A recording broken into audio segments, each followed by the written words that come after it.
प्यारे जातकों, आज हम फिर आपकी सेवा में एकादश भाव में राहु के बारे में बात करने जा रहे हैं।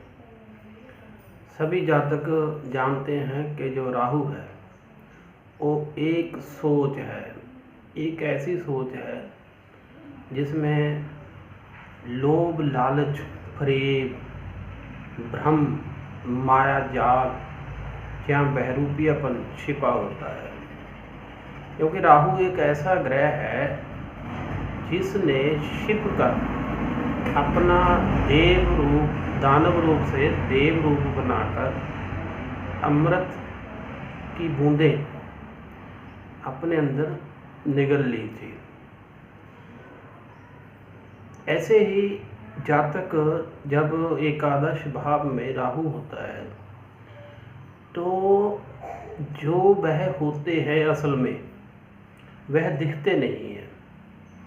देखने में बड़े शरीफ दिखते हैं, अच्छे दिखते हैं, उनका रहन सहन भी अच्छा लगता है, लेकिन वह समाज में अपने किसी मकसद को लेकर घूमते रहते हैं, अपनी योग्यता से अधिक प्राप्त करते हैं और दिखावा यह करते हैं कि हम लोगों की सेवा कर रहे हैं।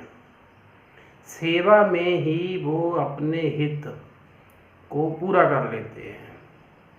लोगों को उनके बारे में पता ही नहीं चलता या फिर बाद में पता चलता है।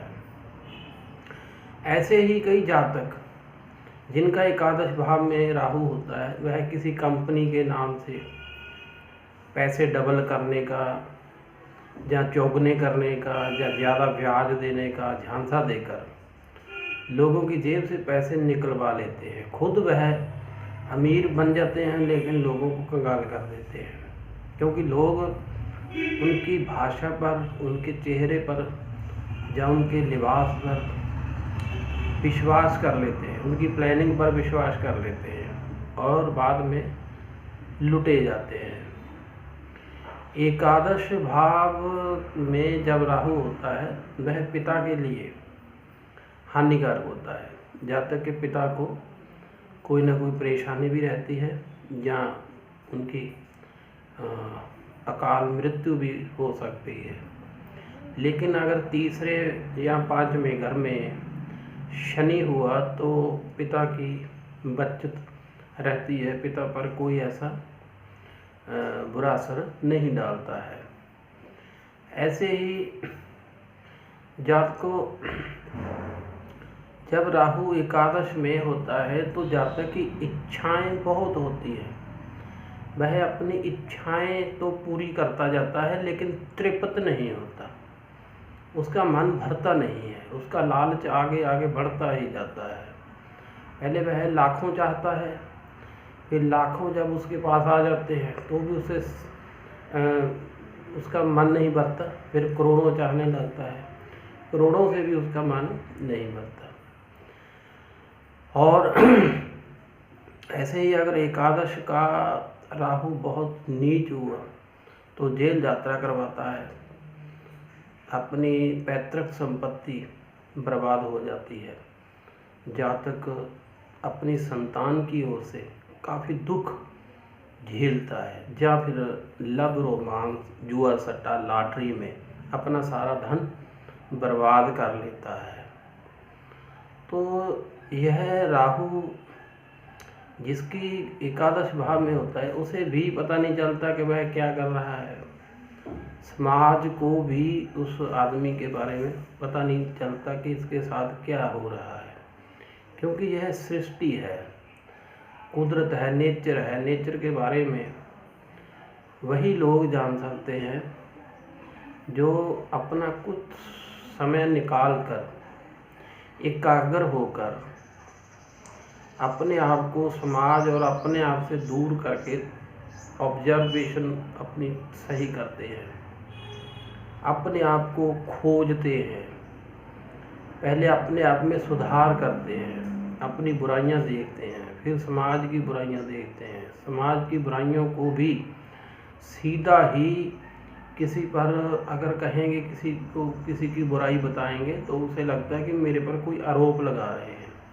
तो इस ढंग से उन बुराइयों को या अपनी बुराइयों को दूर करना पड़ता है, तो समाज का भी भला हो सकता है, खुद का भी भला हो सकता है। अगर हम बहती हुई नदी में यूं ही बहते जाएंगे तो वो बहता हुआ पानी हमें वहीं ले जाएगा जहाँ वो चाहेगा। अगर हमें बचना है तो हमें बहती हुई दरिया के पानी की उल्ट दिशा में भी कभी कभी तैर लेना चाहिए, तो हम उसकी धारा का पता लगा सकते हैं कि वह हमें किस ओर ले जाना चाहता है। आज हमारे देश में या हमारे समाज में राहु का प्रभाव इतना ज़्यादा बढ़ चुका है कि व्यक्ति की या आदमी की कोई कीमत नहीं रह गई है। मन में जो दूसरों के प्रति त्याग था, लगाव था, प्रेम था, स्नेह था, वह खत्म होता जा रहा है, क्योंकि राहु तृप्ति नहीं देता है। हर व्यक्ति चाहता है कि मैं आगे जाऊं, मैं तरक्की करूं, मैं इसके आगे इससे अच्छी ज़िंदगी व्यतीत करूं। ऐसे ही वह दूसरों को नीचा दिखाने में और अपने आप को ऊंचा दिखाने में लगे रहते हैं, और अपनी जीवन यात्रा का उन्हें पता ही नहीं लगता कि हम कहाँ पहुँच चुके हैं। अगर राहु आपको बहुत सी परेशानियाँ दे रहा है तो आप 4 खटकते नारियल चलते हुए जल में बहा सकते हैं। घर में अगर पैतृक सोना है तो उसे बेचे ना, अगर सोना नहीं है तो जितना आप सोना एफर्ट कर सकते हैं उतना खरीद कर अपने घर में ज़रूर रखें। ऐसे ही समाज में आप लोगों की निस्वार्थ सेवा करें, ना कि उनको लूटें। अगर आप निस्वार्थ लोगों के काम आएंगे तो आपका जो राहु है वह आपका बुरा नहीं कर सकता, और ना ही आप कर सकेंगे, क्योंकि अगर आपके अंदर निस्वार्थ की भावना आ गई तो सबसे प्रेम त्याग की भावना आ गई तो आप भी ऐसी सोच से बच जाएंगे जो दूसरों को लूटने के लिए या अपने फायदे के लिए दूसरों का नुकसान करती है। ऐसे ही गले में चांदी की चेन पहन सकते हैं या चांदी का चौरस टुकड़ा भी पहन सकते हैं। ऐसे ही मिट्टी की गोलियां बनाकर 110 गोलियां बनाकर उनको नीला रंग करके किसी मंदिर में पीपल के नीचे चढ़ा सकते हैं। इससे भी राहु की शांति होगी।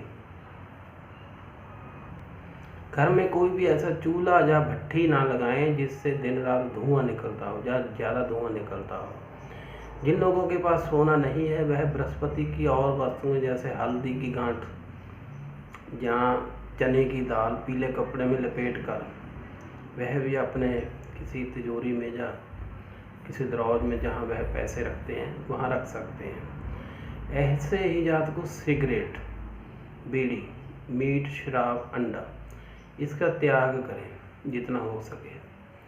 इससे भी आपके जीवन में शांति बनी रहेगी। लहसुन, प्याज और तीखी तासीर वाली जो वस्तुएं होती हैं उनको ना खाएं तो अच्छा है। ज़्यादा से ज़्यादा बेसन जहाँ बाजरे का आटा प्रयोग करना चाहिए, इससे हमारा मानसिक विकास होता है। नमस्कार।